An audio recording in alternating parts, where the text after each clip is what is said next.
លោកមានកាយមែនគឺម៉ាក់ខ្ញុំឲ្យមកតាមនាងហ្នឹងគាត់ឃើញនាងញ៉ាំបាយឲ្យចង់ក្អួតគាត់បារម្ភតែខ្ញុំអត់បានបារម្ភទេនាងកុំយល់ច្រឡំទេខ្ញុំអត់អីទេសុំទោសផងដែលឲ្យគាត់បារម្ភនាងអត់គិតនិយាយខ្លះទេខ្ញុំដូចជាអត់មានអីត្រូវនិយាយផងគឺសួរនាំពីសុខទុក្ខខ្ញុំហ្នឹងឯង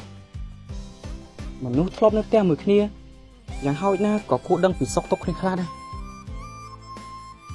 ខ្ញុំថាមិនបាច់សួរក៏មើលដឹងដែរថាលោកសុខសប្បាយប្រកបទេខ្ញុំសុខសប្បាយណាស់ព្រោះអីខ្ញុំបានរស់នៅជាមួយមនុស្សដែលខ្ញុំស្រឡាញ់ជាក្តីសុខដែលខ្ញុំចង់បានយូរហើយតែក៏មានស្រីចិត្តខ្មៅខ្លះមកបំផ្លាញវាហេជួយសិននាងអត់មានសួរពីផ្ទះទូចយើងខ្លះទេយ៉ាងហោចណាស់នាងក៏ធ្លាប់រស់នៅនៅហ្នឹងដែរតែនោះជាផ្ទះរបស់លោកអញ្ចឹងប្រកាសថាលោកនឹងមើលថែវាឲ្យបានល្អហើយអត់ឲ្យមានរឿងអីកើតឡើងទេប្រកបទេខ្ញុំមើលថែវាបានល្អណាស់